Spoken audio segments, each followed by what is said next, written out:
نحمده ونصلي على رسوله الكريم اما بعد فاعوذ بالله من الشيطان الرجيم بسم الله الرحمن الرحيم رب اشرح لي صدري ويسر لي امري واحلل عقدة من لساني يفقهوا قولي رب زدني علما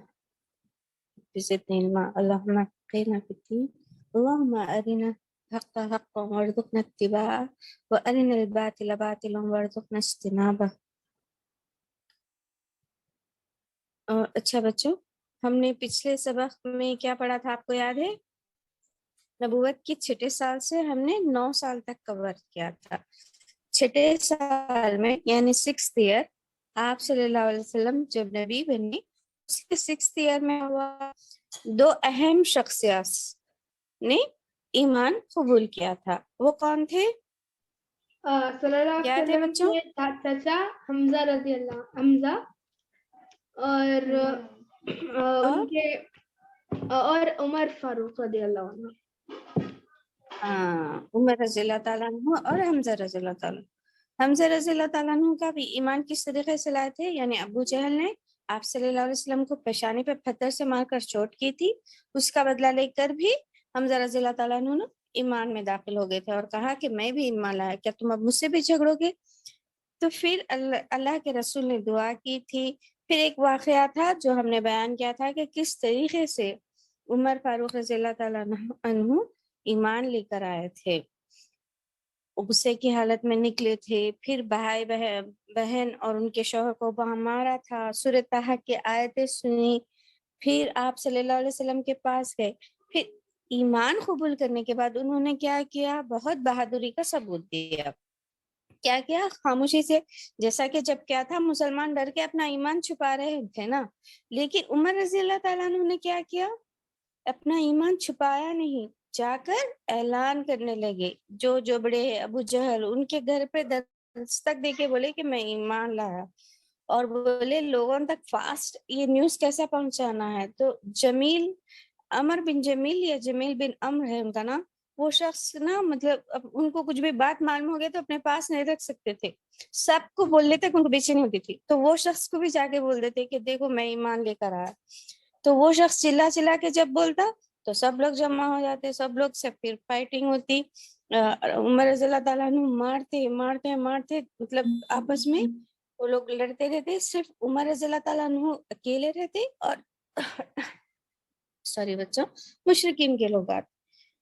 تو پھر عمر بن عاص کے والد عاص جو کہ ایک اچھے لیڈر تھے، مطلب سردار تھے قبیلے کے، انہوں نے آ کر سب کو ہٹا دیا کہ نہیں، جھگڑا نہیں کرنا، بنو عدی کے شخص کو اگر مار دیے تو پھر وہ لوگ آ کر ہم پر پھر سے نا جنگیں ہو جائیں گی، تو جس کے راستے پہ وہ لوگ چلے جاؤ. تو ان کی بات سن کر سب ہٹ جاتے. تو یہ اس وجہ سے. اور پھر کیا کہے تھے عمر رضی اللہ تعالیٰ عنہ کہ اب ہم نا چھپ کر ایک روم میں، وہ جو صحابی کا دارالارقم میں جو چھپ کر ہم لوگ عبادت کرتے تھے وہ نہیں کریں گے. تو سب لوگوں کو لے کے باہر نکلے تھے. اس دن آپ صلی اللہ علیہ وسلم نے انہیں ٹائٹل دیا، لقب عطا کیا کہ فاروق ہے، یہ حق اور باطل میں فرق کرنے والا، صحیح اور غلط میں فرق کرنے والا. تو جب سے آپ عمر رضی اللہ تعالیٰ عنہ کے ساتھ عمر فاروق بولتے، ٹھیک ہے. تو یہ واقعہ ہو گیا نبوت کے 6th ایئر. تو جب یہ دونوں بھی ایمان لے کر آئے اور آپ صلی اللہ علیہ وسلم اور جو ایمان لے کر آئے ان لوگوں کو ستارے مشرکین میں مکہ، ابو جہل، ابو لہب، ولید بن مغیرہ، ایسے عتبہ، یہ لوگ جو تھے نا، ابو لہب کے بیٹے، یہ لوگ سب ربی کے بیٹے، یہ لوگ سب ستا رہے تھے. پھر بھی جو ایمان لے کر آئے تھے وہ جو ہے سو کہ مضبوط مطلب پکے عہد والے تھے، تو انہوں نے کیا کیا کہ ابو طالب سے بار بار جا کر شکایت کرنے لگے. اس پر بھی ابو طالب نے کہا نہیں، میں اپنے بھتیجے کی کفالت کروں گا، میں اپنے بھتیجے کا سپورٹ کروں گا فلی. تو پھر انہوں نے غصہ آ کر کیا کیا، مسلمانوں سے یعنی بنو ہاشم سے، ہاشم کا جو بھی خاندان ہے ان سے ہم لوگ نا بائیکاٹ کریں گے. اور یہ بائیکاٹ کتنے سال رہا بچوں؟ 3 سال رہا. تو یہ بائیکاٹ کس طریقے سے کیا انہوں نے کہ نہ ان لوگوں سے، بنو ہاشم سے کوئی بات ہوگی، ان سے کوئی بات نہیں کریں گے، نہ ان سے کچھ لینا دینا کریں گے. نہ اپنی شادی مطلب جب شادی کی عمر بچے رہتے نا آپس میں رشتہ شادی کریں گے، ایک دوسرے سے شادی نہیں کریں گے، اور ان سے سامان خرید و فروخت نہیں کریں گے. اور یہ لوگ کیا کرتے تھے معلوم کہ باہر سے بھی اگر کوئی سامان خریدنا چاہ رہے ہیں مسلمان، اور مسلمان کے ساتھ صرف مسلمان نہیں، بنو ہاشم میں نا ابھی تھوڑے نان مسلم بھی تھے جو ایمان نہیں لائے تھے، وہ لوگ بھی نا کیا ہوا تھا، مکے کی سٹی سے باہر نکل کر گھاٹی سمجھتے ہیں آپ لوگ، 2 پہاڑوں کے بیچ میں ایسا تھوڑی سی پلیس رہتی نا پہاڑوں کے بیچ میں ایسا ہاں، تو وہ پلیس میں کیو ٹائپ سمجھ لیجیے، تو اس میں نا یہ لوگ رہنے لگے تھے بنو ہاشم کا خاندان، اور ان لوگوں کے لیڈر کون تھے؟ ابو طالب، تو اسی لیے اس کو شیاب ابی طالب کہا جانے لگا. تو وہ گھاٹی میں یہ لوگ پورے محصور ہو گئے تھے، وہیں تک رہ رہے تھے، ان کو نہ کھانا دیتے تھے پینا دیتے تھے، عورتیں بچے روتے تھے. تو پھر اگر باہر سے کوئی ہیلپ کرنا چاہے تو بھی ابو جہل وغیرہ بولتے تھے نہیں، اگر ان کی آپ ہیلپ کریں گے تو ہم لوگ نا آپ لوگوں سے بھی پھر بائیک آؤٹ شروع کر دیں گے. بہت سختی سے دیکھتے تھے کہ مسلمانوں کو کسی کی ہیلپ نہ ملے. تو تھوڑا جو کھانا ساتھ میں تھا وہ کھاتے تھے. کتنے سال کھاتے بچوں؟ کتنے دن تک کھاتے؟ تھوڑے دن تک کھاتے نا. لیکن ابھی 3 سال تک بھی یہ کنٹینیو چل رہا تھا. تو میں بتائی تھی نا لاسٹ ٹائم، تو کیا کرنے لگے تھے کہ مرے ہوئے جانوروں کے سوکھے چمڑے جو رہتے تھے وہ بھی ابال کر یا بھون کر کھانے لگے تھے، درختوں کے پتے کھانے لگے تھے. چھوٹے چھوٹے بیبیز رہتے تھے، ان کو نا دودھ ہونا تھا، ان کو نارمل غذا نہیں کھا سکتے تھے نا، بچوں کے لیے الگ غذا ہوتی تھی وہ نہیں ملتی تھی. کبھی کبھار خدیجہ رضی اللہ تعالیٰ عنہ کے جو داماد تھے، بھتیجے تھے، یعنی ان کے بھائی کے لڑکے، وہ نا اپنی پھوپھی کی محبت میں تھوڑا سا 1 سیگ آف ویٹ کچھ بھی ایک رکھ کے، تھوڑا سامان کھجور وغیرہ رکھ کے کھانے کا، اونٹوں کو نا ادھر سائڈ ہانک دیتے تھے، مطلب جس سائڈ پہ جو ہے سو کہ یہ شیاب ابی طالب تھا، تو وہ لوگ مسلمان نا وہ لے لیتے تھے اور کھانے میں استعمال لاتے تھے. ایک مرتبہ ایسے ہی حکیم بن حزام بھیج رہے تھے، تو ابو جہل دیکھ لے گے ابو جہل وہ سامان روکنا چاہتے، لیکن میں بتائی تھی نا کہ 5 اچھے لوگ تھے جنہوں نے یہ معاہدہ ختم کیا. تو اس میں سے ایک جو تھے انہوں دیکھے کہ نہیں جانے دو نا، اتنے دن سے بھوکے بیچارے، یہ تھوڑا اناج لے لیے تو کیا ہوتا، جانے دو مت روکو ان لوگوں کو جانے دو. تو اس طریقے سے 3 سال تک یہ لوگ بائیکاٹ کیے. لیکن اس پر بھی آپ صلی اللہ علیہ وسلم گھاٹی سے باہر جاتے تھے. حج کے دوران جو باہر سے لوگ آتے تھے ان کے سامنے دعوت دین پیش کرتے تھے، اللہ کی بڑائی بیان کرتے تھے، اللہ سے ڈراتے تھے، جنت کی خوشخبری دیتے تھے، سب کرتے تھے. تو پیچھے پیٹ بھر کھانا نہیں ہے، کچھ نہیں ہے، اور پیچھے ان لوگوں کی تکلیف ہے. ابو لہب کیسا رہتا تھا؟ آپ صلی اللہ علیہ وسلم جان بھی جاتے، پیچھے سے ان کی بات کا مذاق اڑانا، ہنسنا، آپ کو پتھر مارنا، یہ سب کرتے تھے ابو لہب. یہ سب ہو رہا تھا لیکن آپ صلی اللہ علیہ وسلم رکے نہیں تھے. آپ صلی اللہ علیہ وسلم اکیلے نکلتے اور حاجوں کو ابو تو پھر جہل جی ابو جہل نہیں، ابو لہب پیچھے جاتے بیٹا. جہاں بھی آپ صلی اللہ علیہ وسلم جا کے لوگوں کو بات کرنے لگتے نا، تو ابو لہب ہمیشہ آپ صلی اللہ علیہ وسلم کے پیچھے ہوتا. کیا اچھا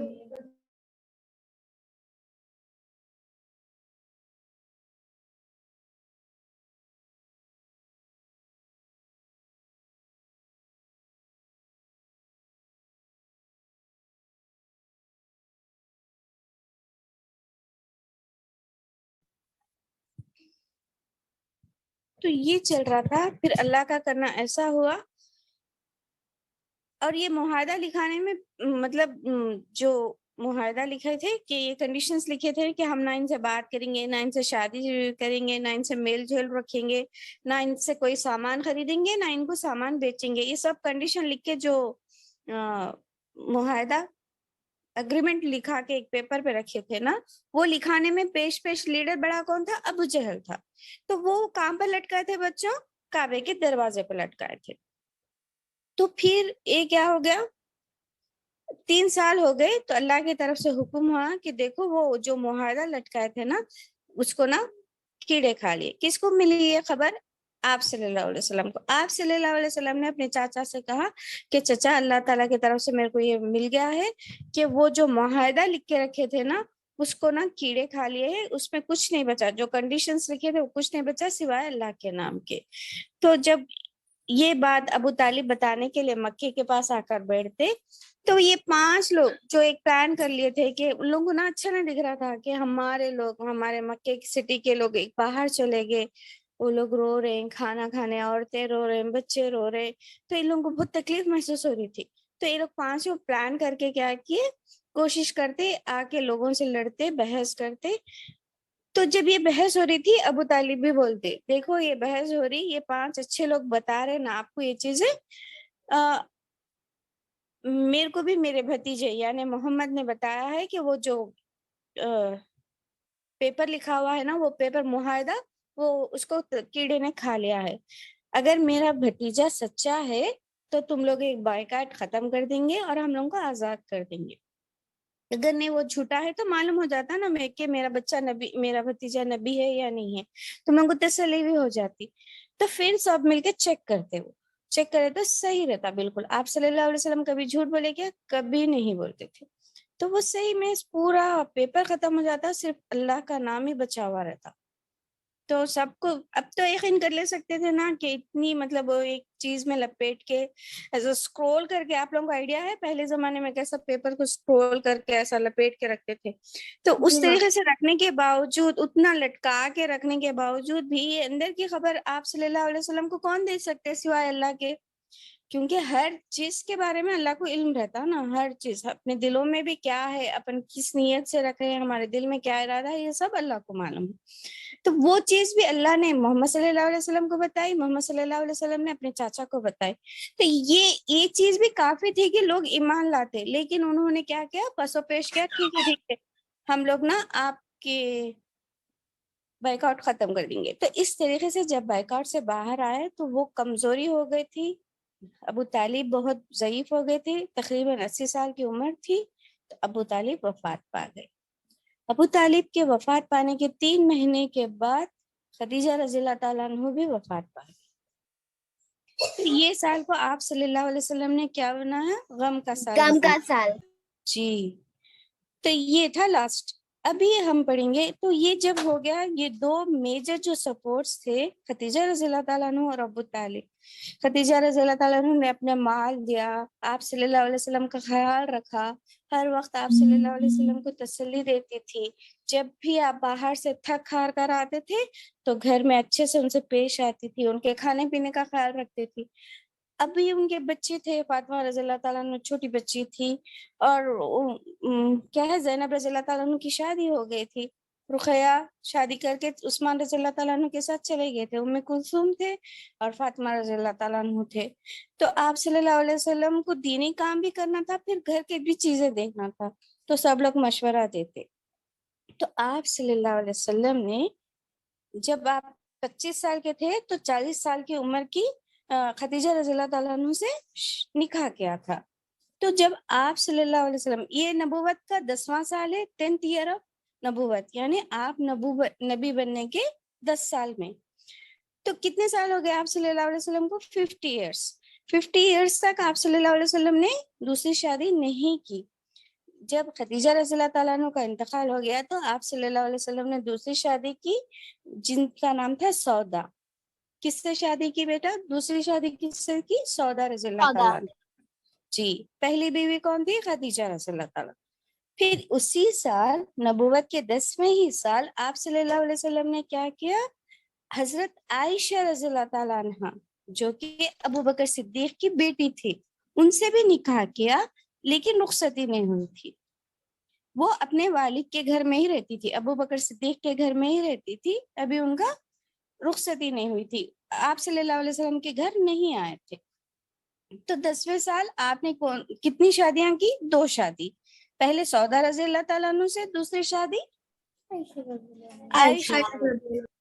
ہاں, تو سودا رضی اللہ تعالیٰ عنہ آگے اور ان کے بچوں کی دیکھ بھال کرنے لگے. پھر جب مکے والے نا, اب یہ ابو طالب بھی چلے گئے. پہلے لوگ کیا کرتے تھے, مکے کے مشرکین آتے تھے اور ابو طالب کو کیا کرتے تھے, ابو طالب کو بتاتے تھے دیکھو آپ کا بھتیجا کیا کر رہے, دیکھو دیکھو, مطلب کیوں, انہوں head of the family, head of the قبیلہ تھے نا, تو سب ان کو مطلب بتاتے تھے کہ سمجھا لو سمجھا لو. تو آپ صلی اللہ علیہ وسلم پہ اٹیک کر رہے تھے, لیکن اتنا کھل کے نہیں اٹیک کر رہے. جب ابو طالب چلے گئے, ان کا انتقال ہو گیا, تو مکے کے مشرکین کو چھوٹ مل گئی, جو ایک بڑے تھے, جو ایک ہیڈ تھے, وہ چلے گئے. تو پھر اب آپ صلی اللہ علیہ وسلم اکیلے پڑ گئے, ان کو اتنا سپورٹ نہیں ملتا تھا جو کہ ابو طالب کی وجہ سے تھا. تو انہیں مکے کے مشرکین بہت زیادہ ستانے لگے, نہ صرف آپ صلی اللہ علیہ وسلم کو, جو ایمان لے کر آئے تھے ان لوگوں کو ستانے لگے. تو پھر آپ صلی اللہ علیہ وسلم نے کیا کیا کہ مکے کے لوگ تو ایمان نہیں لا رہے نا, ٹھیک ہے میں آس پاس کے شہر میں, سٹیز میں جاؤں گا, وہاں پر جا کر نا ایمان کی دعوت, اللہ کی دعوت, دین کی دعوت دوں گا. تو پھر آپ صلی اللہ علیہ وسلم نے طے کیا, ایک دن نکلے آپ صلی اللہ علیہ وسلم, آپ صلی اللہ علیہ وسلم کے ساتھ آپ کے غلام زید بن حارثہ. آپ صلی اللہ علیہ وسلم کے ساتھ کون تھے؟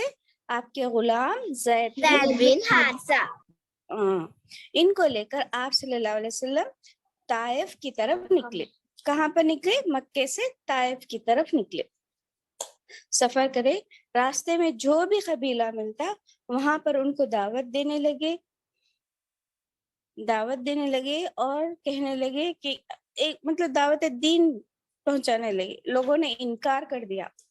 پھر آپ صلی اللہ علیہ وسلم طائف پہنچے. ایک پلیس ہے جو بہت مطلب یہ ڈیزرٹ رہتا تھا نا, مکہ پورا ریت اور پہاڑی علاقہ رہتا. طائف کیا رہتا تھا, اچھا گرینری رہتی تھی وہاں پر, پورا زرخیز علاقہ رہتا تھا. وہاں پر نا پھول باغات رہتے تھے, انگور کے باغات, گلاب کے پھول کے باغات وغیرہ رہتے تھے. تبھی سے, ابھی بھی ہے, تب بھی تھے. تو وہ ایریا میں آپ صلی اللہ علیہ وسلم جاتے اور سب لوگوں کو دعوت دیتے. تو کوئی بھی نا آپ صلی اللہ علیہ وسلم پہ ایمان نہیں لاتے. پھر آپ صلی اللہ علیہ وسلم جب طائف پہنچتے تو قبیلے ثقیف, وہاں کا ابھی بنو ہاشم, بنو عبدالدار جیسا اچھے میجر قبیلے ہیں, بنو قریش جیسے, وہاں پر بنو ثقیف قبیلہ تھا طائف میں. اس قبیلے کے 3 سردار تھے. بنو ثقیف قبیلہ کون سا تھا بچوں؟ بنو ثقیف. جی, اور اس کے 3 سردار تھے. تو تینوں سردار کے پاس جاتے, تینوں کے ساتھ میٹنگ کرتے, بولتے دعوت دین پیش کرتے. اللہ کا رسول ہوں میں, اللہ تعالیٰ میرے کو رسول بنا کر بھیجے, یہ دین ہے, بت پرستی چھوڑ دینا ہے. تو وہ تینوں میں سے ایک بولتے میں تو نا کعبے کا پردہ پھاڑ دیتا, مطلب کعبے پہ جو غلاف تھے وہ پھاڑ دوں گا اگر اللہ نے تم کو رسول بنایا ہے. دوسرا بولتا کہ اللہ کو تمہارے علاوہ کوئی اور نہیں ملا, یعنی تم غریب ہے, یتیم ہے, تم کو اللہ نے رسول بنایا. اور تیسرے سردار بولے میں تو کچھ نہیں بولوں گا, اگر تم جھوٹے ہیں تو کچھ نہیں ہوتا, اگر تم سچے اللہ کے نبی ہے تو میرے کو گناہ ہوتا, اسی لیے میں کچھ نہیں بولوں. دونوں اتنا مذاق اڑاتے, مطلب وہ دونوں کہ اللہ یعنی تم جیسے غریب یتیم آدمی کو اللہ تعالیٰ نے رسول بنا دیا, یہ ہو ہی نہیں سکتا. بلکہ مطلب آپ صلی اللہ علیہ وسلم سے بدتمیزی کرتے. تو آپ صلی اللہ علیہ وسلم بولتے ٹھیک ہے آپ لوگ نا میرے پر یقین نہیں کرے, کوئی بات نہیں, لیکن یہ میٹنگ کو جو ہے سو کہ آپ لوگ نا مطلب خاموشی سے رہیے, آئے محمد ملے چلے گئے, بولیے اس کے بارے میں چرچا مت کیجیے, لوگوں کو مت بتائیے. تو وہ قبیلے والوں نے کیا کیا, اچھا ایسا کیسا ہو سکتا, بلکہ اور زیادہ اس چیز کا ایشو بنا کر لوگوں میں سب کو بولے کہ محمد دیکھو آئے, مکے سے کوئی محمد آئے, اور انہوں نے ایسا دین پیش کیا, ہم لوگ نا ان کی فل بے عزتی کر دیے, اور بولے کہ نکل جاؤ, ہمارے طائف سے نکل جانا, ہماری سٹی جو طائف ہے وہاں سے نکل جاؤ. اور کیا معلوم بچوں, رسول اللہ صلی اللہ علیہ وسلم کے پیچھے چند شریر بچے, بعض بچے ہوتے نا شریر, کچھ بھی نہیں, ان لوگوں کو کچھ کام دے دیے تو وہ لوگوں کو تنگ کرنے میں مزہ آتا, ڈاگس کو تنگ کرنے میں, اینیملس کو تنگ کرنے میں ان لوگوں کو مزہ آتا نا. تو ویسے شریر گندے بچوں کو یا گندے لوگوں کو کیا کرتے, آپ صلی اللہ علیہ وسلم کو پیچھے لگا دیتے. تو وہ کیا کرتے تھے معلوم, آپ صلی اللہ علیہ وسلم کو پتھر پھینکتے تھے اور کلاپس کرتے ہوئے آپ صلی اللہ علیہ وسلم کے پیچھے آپ صلی اللہ علیہ وسلم کا مذاق اڑاتے ہوئے جا رہے تھے. ایسا کتنا معلوم, اتنی تھوڑی دور نہیں, ایک تھوڑا راستے پہ نہیں, 3 کلومیٹرز طائف سے 3 کلومیٹر تک پیچھے تک، سوری 3 کلومیٹر نہیں، اس سے تھوڑا کم، 3 میل بولتے ہیں تو وہ کلومیٹر سے تھوڑا کم ہوتا ہے. تو 3 میل تک لائن بنی ہوئی 2 سائڈ سے لوگوں کی، اور کلاپس کرتے جا رہے. آپ صلی اللہ علیہ وسلم پہ فخرے کس رہے، یعنی ان کے اوپر کامنٹس پاس کرتے جا رہے ہیں کچھ بھی، اور آپ صلی اللہ علیہ وسلم کو پتھر مارتے جا رہے. آپ صلی اللہ علیہ وسلم کے ساتھ کتنے شخص تھے؟ صرف ایک، زید بن حارثہ. انہوں بچاؤ کر رہے ہیں. جب سب پتھر ہر سائڈ سے پتھر آ رہے ہیں تو انہوں کس سائڈ سے بچا سکتے تھے آپ صلی اللہ علیہ وسلم کو؟ ان کو خود بھی مار لگ رہا تھا، ان کو بھی سر پہ چوٹ آ رہی تھی، کہیں بھی چوٹ لگ رہی تھی، مگر جس قدر ان سے ہو رہا تھا آپ صلی اللہ علیہ وسلم کو کور کر رہے تھے. پھر بھی لوگ اتنا مارے بچوں، آپ صلی اللہ علیہ وسلم کو اتنا مارے کہ آپ صلی اللہ علیہ وسلم کے جو جوتے پہنے ہوئے تھے نا وہ خون سے بھرنے لگے، اور آپ صلی اللہ علیہ وسلم چل نہیں سک رہے تھے. لوگوں نے اتنا ستایا انہیں، اتنا ستایا تھا. تو پھر آپ صلی اللہ علیہ وسلم نے کیا کیا، جب یہ لوگ پیچھا کر رہے ہیں تو وہاں پر ایک باغ دکھا، اس میں جا کر زید بن حارثہ صلی اللہ علیہ وسلم بہت مشکل چل رہے تھے، بہت زیادہ مشکل ہو رہی تھی آپ صلی اللہ علیہ وسلم کو چلنے کے. تو زید بن حارثہ سنبھالتے ہوئے آپ صلی اللہ علیہ وسلم کو لے کر گئے. وہ ایک انگور کا باغ تھا، وہاں پر ٹیک لگا کر بٹھا دی.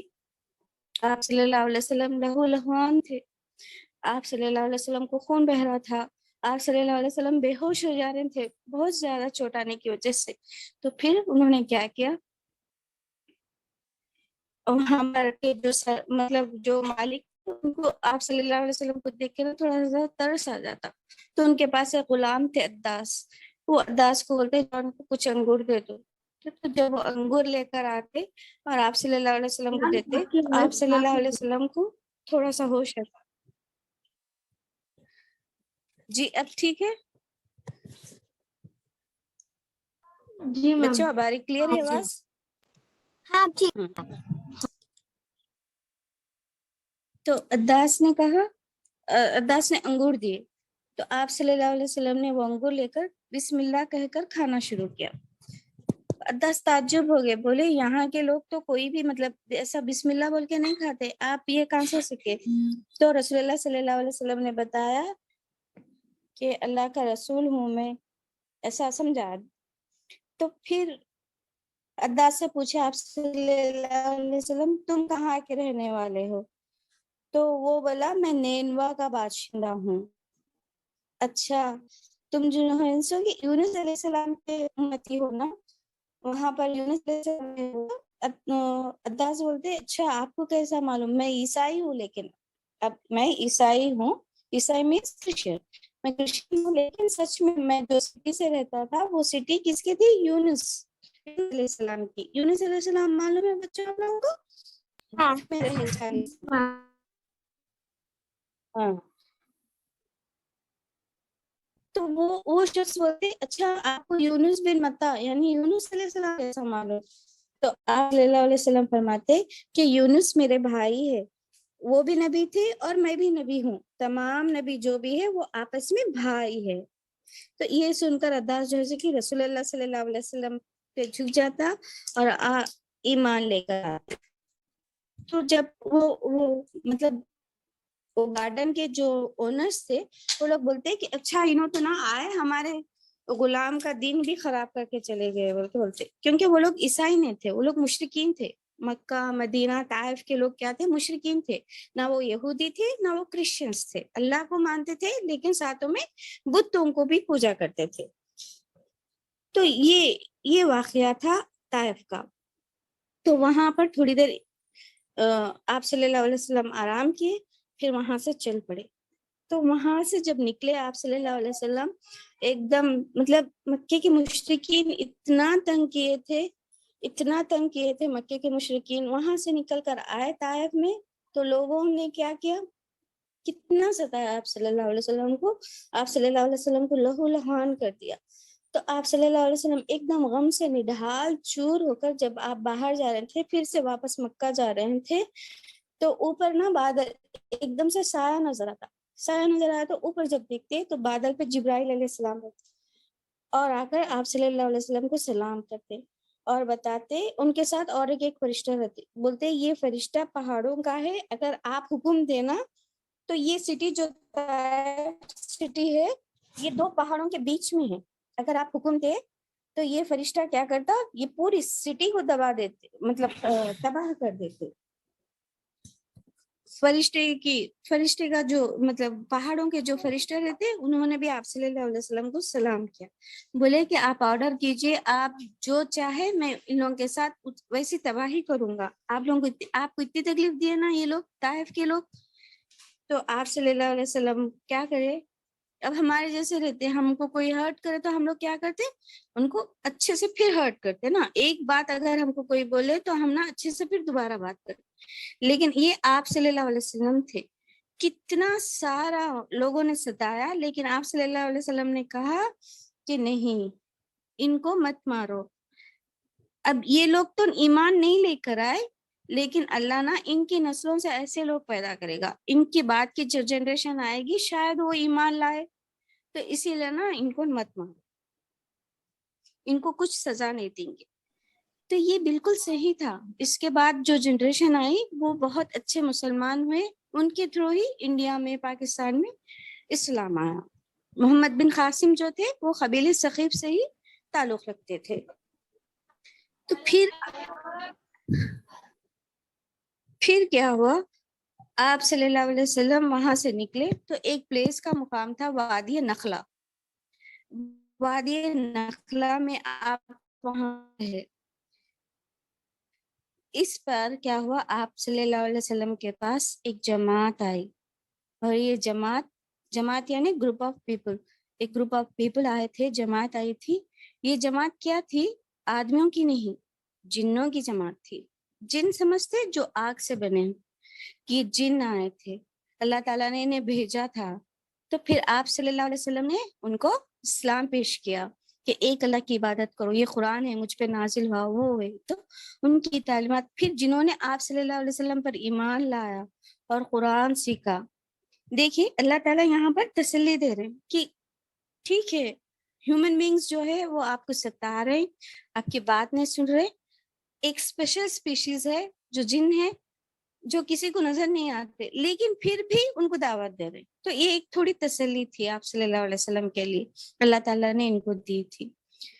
تو یہ واقعہ جو گزرا تھا نا آپ صلی اللہ علیہ وسلم کی زندگی کا بہت ہی پینفل واقعہ تھا، طائف کا جو واقعہ کہتے ہیں ہم، جو جس طریقے سے بچوں نے اوباش لوگوں نے ان کو ستایا تھا، تو حضرت عائشہ رضی اللہ تعالیٰ عنہ یعنی بعد میں آگے کی زندگی میں جب پوچھتی ہیں کہ احد کا پہاڑ، آگے جو پڑھیں گے ہم، احد کے مطلب جنگ میں آپ صلی اللہ علیہ وسلم زخمی ہو گئے تھے، تو احد کی جنگ کے علاوہ بھی آپ پر کوئی ایسا دن گزرا کہ جو بھاری ہو، پینفل ہو، بلکہ عائشہ رضی اللہ تعالیٰ عنہ پوچھتے، تو آپ صلی اللہ علیہ وسلم بتاتے کہ طائف کا دن مجھ پر بہت زیادہ بھاری تھا، وہ بہت زیادہ پینفل تھا، کیوں، کتنا ستائے لوگ ان کو۔ آپ صلی اللہ علیہ وسلم بولے ٹھیک ہے ایمان نہیں لائے تو مت لاؤ، لیکن یہ میں آیا آپ لوگوں کو دین پیش کیا ہے اور آپ لوگ میرا انکار کیا، یہ بات نہ ڈسکس مت کرو، ہم یہ جو میٹنگ تھی یہیں پر رہنے دو۔ لیکن ان سرداروں نے کیا کیا، آپ کے پیچھے شریر اوباش بچوں کو لگا دیا، لوگوں کو لگا دیا، جنہوں نے آپ کو زخمی کیا، آپ کا مذاق اڑایا، 3 میل تک، تھوڑی دور تک نہیں، 3 میل تک آپ کا پیچھا کیا، آپ کو لہو لہان کیا۔ آپ کے ساتھ اس وقت کون تھے، صرف زید بن حارثہ ہی تھے۔ تو یہ تھا واقع طائف، یعنی طائف کا واقعہ، جو کہ آپ صلی اللہ علیہ وسلم کی زندگی میں بہت ہی زیادہ آپ صلی اللہ علیہ وسلم کو بہت زیادہ تکلیف ہوئی تھی اس دن۔ تو یہ سے پھر واپس آپ مکہ جاتے، مکہ گئے تو اب یہ لوگ اس میں کیا ہوتا، مطلب ٹائم ہو جاتا، سمجھ میں آ رہا، ابھی تو ہم لوگ 1 ڈے میں کہیں بھی پہنچ جا سکتے، لیکن تب بائی واک جانا پڑتا تھا نا یا اونٹوں پہ، تو آپ صلی اللہ علیہ وسلم کو 10 یا 12 دن لگ جاتے بچوں، وہاں پر جانا، لوگوں کو دعوت دینا، وہ شہر پورا گھومنا، پھر ریٹرن ہونا۔ سمجھ میں آ رہی ماں بات؟ جی میم۔ میری آواز صحیح ہے جی؟ تو یہ جو واقعہ ہو گیا، تو 10-12 دن آپ نا مکے سے باہر تھے، تو وہ لوگ کیا کریے، مشرکین مکہ اب ان کو انٹر نہیں کرنے دینا ہے مکے، یہ سوچ لیے تھے۔ کہ اب ان کو اندر آنے نہیں دیں گے مکے میں، ان کو نا سٹی کے باہر ہی رہتی. اب آپ صلی اللہ علیہ وسلم کیسے رہ سکتے ہیں سٹی سے باہر؟ آپ صلی اللہ علیہ وسلم کے تمام ساتھی مکے میں ہیں، آپ صلی اللہ علیہ وسلم کے بچے مکے میں ہیں. تو پھر انہوں نے بعض لوگوں سے امان چاہیے، مجھ سے پوچھتے آپ صلی اللہ علیہ وسلم کہ میں آتا ہوں، آپ لوگ نا امان دو. تو تب کیا ہوتا تھا بچوں کہ اگر کوئی مشرکین ہے وہ بولے انہوں میرے امان میں ہے، میں ان کو پروٹیکٹ کر رہا ہوں، تو دوسرا کوئی بھی ان پہ حملہ تھے. آپ صلی اللہ علیہ وسلم نے فرمایا کہ یہ فرعون ہے، میری امت کا فرعون ہے. یعنی موسیٰ علیہ السلام کا فرعون جس طریقے سے موسیٰ علیہ السلام کو اور بنی اسرائیل کو ستاتے تھے نا، یہ میری امت کا فرعون ہے.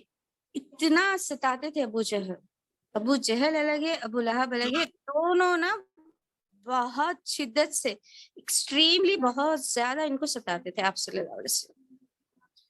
ابو لہب کی بیوی جو ام جمیل تھی وہ بھی ستاتی تھی. کس طریقے سے آپ صلی اللہ علیہ وسلم کو گالیاں بکتی تھی، اونچی آواز میں بات کرتی تھی.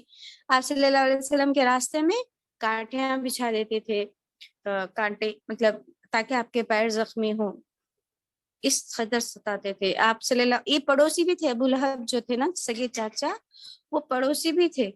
تو کیا کرتے تھے، گھر میں گندگی پھینکتے تھے، جہاں پر کھانا پکتا تھا اس جگہ کو بھی خراب کر دیتے تھے.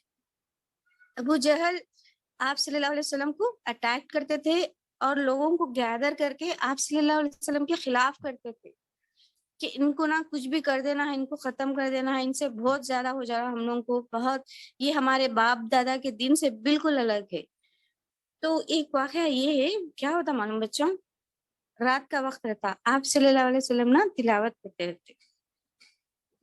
تو تلاوت جب کرتے رہتے آپ صلی اللہ علیہ وسلم، رات کا وقت ہے، تہجد کا وقت ہے. تہجد کے وقت میں کیسا رہتا، آپ سو جاتے ہیں پھر اٹھتے ہیں 2 بجے یا 2:30 بجے یا 3 بجے، ہے نا. تو اس ٹائم پہ جب آپ صلی اللہ علیہ وسلم رات کے وقت قرآن پڑھ رہے ہوتے، تو آپ صلی اللہ علیہ وسلم کے گھر کے باہر ابو جہل، ابو سفیان، ٹھیک ہے، اور ایک شخص ہے جن کا نام شقان، یا سوری میں بھول گئی، ش سے شروع ہوتا. تو یہ تینوں شخص نا ایک سائڈ سے، گھر کا ایسا باؤنڈری رہتا نا بیٹا، 4 سائڈ سے تھے نا، تو ایک سائڈ پہ ابو جہل، ایک سائڈ پہ ابو سفیان، ایک سائڈ پہ وہ شخص، تینوں کان لگا کر آپ صلی اللہ علیہ وسلم جتنی دیر عبادت کرتے، روزانہ آ کر نا وہ سنتے تھے. عمر رضی اللہ تعالیٰ عنہ کو خالی سورہ طہ جب پڑھے تھے، تو مطلب پہلے تو سورۃ الحاقہ وہ سنے تھے، تھوڑا سا دل میں ٹچ ہوا تھا، لیکن پھر بھی ایمان نہیں لے کر آئے تھے. پھر جب اپنی بہن کے پاس سے سورہ طہ پڑھا تھا، پھر تب آپ نے ایمان لایا تھا. لیکن یہ جو تینوں تھے نا، روز مطلب سوتے تھے، انتظار کرتے تھے کہ اب تہجد کا ٹائم ہوگا، آپ صلی اللہ علیہ وسلم اٹھیں گے، قرآن کی تلاوت کریں گے. دیکھو ان لوگوں کو کتنی جستجو تھی، تلاوت سننا اچھا لگتا تھا، لیکن لوگوں سے چھپ کر سن رہے تھے. تو ایک دن نا یہ نہیں، مسلمان نہیں بنے تھے وہ لوگ، نہیں بنے. اب صرف خارج قرآن سننے سے کوئی مسلمان بن سکتے کیا؟ کیوں نہیں بنے؟ اب میٹنگ ہوتی. دیکھو تو کیا ہوتا معلوم، یہ تینوں جب چھپ کے قرآن سن کے جب آپ صلی اللہ علیہ وسلم فجر کی نماز کے لیے جاتے، تو یہ تینوں ہلو چھپ چھپا کے نا نکلتے رہتے. تو ایک بار کیا ہوتا، آپس میں ٹکرا جاتے، تینوں مل جاتے، تینوں دیکھتے ایک دوسرے سے نظر چرا کر نا اپنے اپنے گھروں کو جاتے. پھر نیکسٹ ٹائم بھی ایسی ہوتا، تو سمجھ جاتے ہیں کہ جیسے میں چھپ کے آ رہا ہوں، روز قرآن سن رہا ہوں، یہ باقی کے دونوں بھی نا سننے آ رہے. تو پھر ابو سفیان نا اس شخص کے پاس جاتے جس کا مجھے نام یاد نہیں ہے، اس شخص کے پاس جا کے ابو سفیان پوچھتے. اور یہ ابو سفیان کون ہے بچوں؟ ابو سفیان نا عبد الشمس سے، اس جنریشن سے ہے، عبد الشمس ہے، ہاشم کے بھائی عبد الشمس ہے نا. آپ لوگوں کو اگر میں بتائی تھی، ہاں، تو وہ قبیلے سے تھے. ان کا قبیلہ تھا بنو امیہ، اور یہ ابو جہل کا قبیلہ تھا بنو مخزوم. تو یہ جب تینوں ملے، ابو سفیان پہلے اس شخص کے پاس جاتے، بولتے کہ اچھا تم نا رات میں جا رہے ہو، قرآن سن رہے نا، تو بتاؤ تمہارا کیا خیال ہے محمد کے بارے میں. تو وہ بولتے کہ تم بتاؤ تمہارا کیا خیال ہے. تو ابو سفیان بولتے میں سمجھ نہیں سک رہا ہوں, میرے کو کبھی یقین ہوتا کبھی یقین نہیں ہوتا, لیکن یہ قرآن جو ہے نا وہ سننے میں میرے کو بہت اچھا لگتا. تو وہ آدمی بولتے ہاں میرا بھی سیم یہی پرابلم ہے. پھر ابو جہل کے پاس جاتے ابو سفیان, تو ابو سفیان جا کر ابو جہل کو بولتے کہ اچھا تم قرآن سنتے نا, بولو تم کو کیا لگتا, لوگوں کے سامنے تو ہم لوگ پورے مل کے جھٹلا رہے ہیں کہ محمد جھوٹے ہیں, محمد خود سے قرآن گڑھ لیا, ایسا بتا رہے, لیکن یہ سچ میں کیا ہے؟ تو ابو جہل بولتے دیکھو بنو شمس اور بنو مخزوم میں نا کمپٹیشن چلتا, وہ لوگ اگر حاجیوں کو ایک لوٹا پانی پلائے, ایگزامپل بول رہا ہوں میں فار ایگزامپل, تو ہم لوگ نا اس سے ڈبل پلانے کی کوشش کرتے. وہ لوگ اگر ایک کو کھانا کھلائے تو ہم لوگ اس سے زیادہ کرنے کی کوشش کرتے, ہر چیز میں ان لوگوں سے برتری حاصل کرتے. اب یہ بنو ہاشم والے کیا کیے, ایک اس میں سے ایک بندہ آیا کہ میں اللہ کا رسول ہے بول رہے, اب ہم لوگ نہیں لا سکتے وہ چیز. تو یہ غرور یعنی تکبر کہ ان میں سے ہی رسول کیوں آیا, کہ اس وجہ سے اب میں کہاں سے لاؤں ہمارے قبیلے میں سے ایسا شخص جو کہ رسول ہے. تو ابو جہل بس اس وجہ سے آپ صلی اللہ علیہ وسلم پر ایمان نہیں لایا. سمجھ میں آنا؟ تو تکبر تھا اس میں, بہت زیادہ غرور تھا, تکبر تھا. ابو لہب آپ صلی اللہ علیہ وسلم کے سگے چاچا تھے. کلیئر ہے ماں؟ جی میم, جزاک اللہ خیر. تو وہ ریزن تھا اس کا ایمان نہیں لانے کا, صرف رغابت, جیلسی کہ ان کے قبیلے سے کیوں آئے, بس. ٹھیک ہے, چلے کلاس اینڈ کر دیں گے, شاید کسی اور کی کلاس ہو 7 o'clock کو, ہے نا؟ چلو, سبحانک اللہم و بحمدک اشہد ان لا الہ الا انت واستغفرک واتوب الیک. السلام علیکم ورحمۃ اللہ وبرکاتہ. وعلیکم السلام ورحمۃ